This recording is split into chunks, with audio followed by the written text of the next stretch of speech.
السلام عليكم ورحمة الله. كيما حكينا على الأهلي باش نحكيو شوية على الترجي، باش نحكيو على الكونتكست دو ماتش كيفاش باش يكون قدامنا.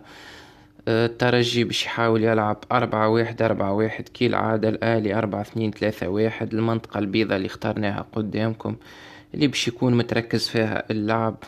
لي زون روج، المناطق الحمراء اللي حطيناهم باش تكون تنقلات وتحركات اللاعب المفتاح الجور كلي اللي هو إمام عاشور.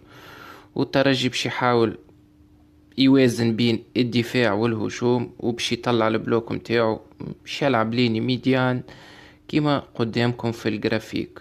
اخترنا معاكم شوي لقطات باش نحكيو بها على طريقة لعب وتكتيك الترجي. وكما حكينا لكم اخترنا بعض اللقطات باش نحكيو فيها